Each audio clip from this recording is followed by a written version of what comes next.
जय हिंद दोस्तों। आपका स्वागत है हमारे YouTube channel Learning Point with Abhishek में। अगर आप चैनल पर नए हैं तो चैनल को सब्सक्राइब कर लीजिए और बेल आइकन प्रेस कीजिए ताकि आपको डेली डिक्टेशन मिल सके। 100 शब्द प्रति minute dictation start. Uttar Pradesh में ब्लॉक प्रमुख चुनाव के दौरान जिस तरह व्यापक हिंसा, अपहरण और दूसरे दलों के प्रत्याशियों को पर्चा दाखिल करने से रोकने का प्रयास देखा गया, उससे साफ हो गया कि राज्य सरकार खुद कानून व्यवस्था को लेकर गंभीर नहीं है। विचित्र है कि इस प्रकार उत्पात मचाने वाले सभी सत्ता पक्ष के समर्थक और कार्यकर्ता थे। लखीमपुर खीरी में तो एक प्रत्याशी की प्रस्तावक महिला की साड़ी खींचकर उसे नंगा तक करने का प्रयास किया गया। बहुत सारी जगहों पर दूसरे दलों के प्रत्याशियों को पर्चा नहीं भरने दिया गया। कई जगह सरेआम गोलीबारी करके पंचायत सदस्यों का अपहरण किया गया। एक सदस्य को तो उस समय अपहरित कर लिया गया जब वह अपने पिता के अंतिम संस्कार में हिस्सा लेने जा रहा था। उसे मुखाग्नि तक नहीं देने दी गई। कई जगह पत्रकारों पर भी हमले हुए। सब जगह पुलिस मूक दर्शक बनी देखती रही। उत्तर प्रदेश तो क्या, देश में कहीं भी इससे पहले इस तरह लोगों को लोकतांत्रिक प्रक्रिया से दूर रखने का प्रयास नहीं देखा गया। हालांकि कई जगह बड़े पैमाने पर अज्ञात लोगों के खिलाफ प्राथमिकी दर्ज की गई है और कुछ पुलिसकर्मियों के खिलाफ भी कार्रवाई हुई है, मगर इससे योगी सरकार की छवि सुधरने वाली नहीं। इससे पहले जिला पंचायत चुनाव में भी दूसरे दलों के प्रत्याशियों को नामांकन से रोका गया, लिहाजा कई सीटों पर भाजपा के उम्मीदवार निर्विरोध चुन लिए गए। ब्लॉक प्रमुख चुनाव में भी भाजपा प्रत्याशियों के बड़े पैमाने पर निर्विरोध चुने जाने की यही वजह है।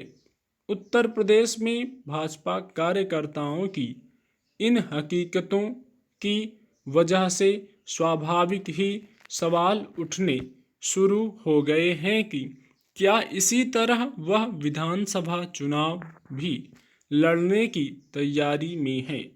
दरअसल कोरोना की दूसरी लहर के वक्त जब बड़े पैमाने पर लोग संक्रमित हो रहे थे, तब वहां ग्राम पंचायत चुनाव कराए गए, जिसमें भाजपा को बड़ा नुकसान उठाना पड़ा और उसमें समाजवादी पार्टी ताकतवर होकर उभरी थी।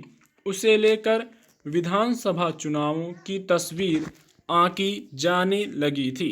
उस हार को शायद योगी आदित्यनाथ पचा नहीं पाए और फिर ब्लॉक और जिला पंचायतों में इस तरह अपना दबदबा कायम करने का रास्ता अख्तियार कर लिया, मगर इससे उनका जनाधार बढ़ने के बजाय और खिसकेगा ही।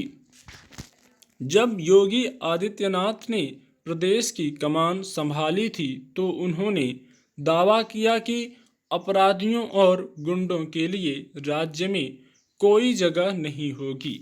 यह बात वे पिछले 4.5 सालों में अनेक बार दोहरा चुके हैं, मगर हकीकत यह है कि उनके शासनकाल में राज्य में बलात्कार और हिंसा की जितनी घटनाएं हो चुकी हैं, उतनी शायद पहले कभी नहीं हुई। अब साफ हो गया है कि वे अपराध को रोकने के बजाय विरोधियों का सफाया करने पर अधिक ध्यान केंद्रित किए हुए थे। उनकी पार्टी के सदस्य और कार्यकर्ता खुद किस कदर राज्य में उत्पात मचाते रहे और प्रशासन उन्हें संरक्षण प्रदान करता रहा। यह पिछले 2 चुनावों में साफ हो गया। दरअसल उत्तर प्रदेश में योगी आदित्यनाथ की चिंता आगामी विधानसभा चुनावों में अपने खिसकते जनाधार को लेकर है, मगर इस तरह भय पैदा करके वे अपनी ताकत कितनी बढ़ा पाएंगे, शायद उन्हें भी अंदाजा नहीं होगा। अगर उनके कार्यकर्ता यही तरीका विधानसभा चुनावों में अपनाएंगे तो भयानक हिंसा की आशंका बनी रहेगी। देखना है लोगों को नामांकन से रोकने और जबरन वोट हथियाने की कोशिशों पर क्या कानूनी रुख रहता है। 21वीं सदी में भी अगर यह सुनने को मिले कि भूख से हर मिनट 11 लोगों की मौत हो रही है, तो इससे ज़्यादा पीड़ादायक और क्या होगा। ऑक्सफैम ने अपनी ताज़ा रिपोर्ट में बताया है कि महामारी के दौर में भूख से दम तोड़ने वालों की तादाद सामान्य दिनों के मुकाबले काफ़ी बढ़ गई है। यह ज़्यादा चिंता की बात इसलिए भी है कि भूखमरी का सामना करने वालों की तादाद में 2 करोड़ से ज़्यादा का इजाफा हो गया है। हो सकता है यह आंकड़ा और ज़्यादा भी हो। मोटा अनुमान बताता है कि 15 करोड़ से ज़्यादा लोगों को भूख पेट सो रहे हैं या कई कई दिन बिना खाए गुजार रहे हैं। यह हालत अफ्रीकी महाद्वीप के देशों से लेकर दुनिया के कई विकासशील देशों की है। पिछले 1 साल में हालात इसलिए भी ज़्यादा बिगड़े क्योंकि दुनिया के लगभग सारे देश महामारी और इसके दुष्प्रभावों का सामना कर रहे हैं। जाहिर है ऐसे में सबसे ज़्यादा असर उन देशों पर ही पड़ रहा है जो हर तरह से गरीबी की मार झेलने को अभिशप्त हैं। संयुक्त राष्ट्र महासचिव एंटोनियो गुतारेस ने तो साल भर पहले ही अंदेशा जता दिया था कि महामारी की मार से 5 करोड़ लोग और बेहद गरीबी में चले जाएंगे। उनका यह अंदेशा आज हकीकत के रूप में सामने है।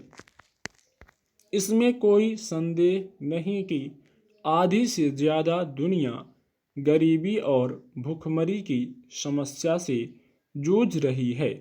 हालांकि महामारी से पहले भी स्थिति कम विकट नहीं थी, पर महामारी ने इसे और बदतर कर डाला। भूखमरी की समस्या उन देशों में कहीं ज़्यादा विकराल है जो गृहयुद्ध जैसे संकट से जूझ रहे हैं, राजनीतिक और सामाजिक संघर्षों का सामना कर रहे हैं और संयुक्त राष्ट्र व अन्य विदेशी मदद पर निर्भर हैं। पिछले 1 साल में ज़्यादा मुश्किल इसलिए भी खड़ी हुई क्योंकि वैश्विक खाद्य कार्यक्रम को मदद देने वाले देश ही महामारी के संकट में फंस गए। गौरतलब है कि वैश्विक खाद्य कार्यक्रम और दूसरे राहत अभियानों के लिए अमेरिका, रूस, चीन, जर्मनी, फ्रांस जैसे धनी देश मदद देते रहे हैं, लेकिन अब इन देशों की अर्थव्यवस्था भी चरमराई पड़ी है। ऐसे में गरीबों को खाना मुहैया कराने का अभियान ठंडा पड़ गया है। पिछले साल संयुक्त राष्ट्र ने करीब 20 करोड़ लोगों को राहत पहुंचाने के लिए 35 अरब डॉलर की मांग की थी, पर मिले सिर्फ 17 अरब डॉलर ही थे। ऐसे में भूखमरी की समस्या से निपटने के लिए और मदद कौन देगा? इसका जवाब फिलहाल किसी के पास नहीं है। भूखमरी गरीबी जैसी समस्याओं से निपटना चुनौती भरा तो जरूर है, पर असंभव नहीं। आज जिन देशों में भी बड़ी आबादी इन गंभीर मानवीय संकटों का सामना कर रही है, तो उसके मूल में उन देशों की नीतियां ही ज़्यादा जिम्मेदार हैं। ज़्यादातर अफ्रीकी और लैटिन अमेरिकी देश सत्ता संघर्ष जैसे संकट का सामना कर रहे हैं। गृह युद्ध के कारण लोग देश छोड़ने को मजबूर हैं। स्टॉप।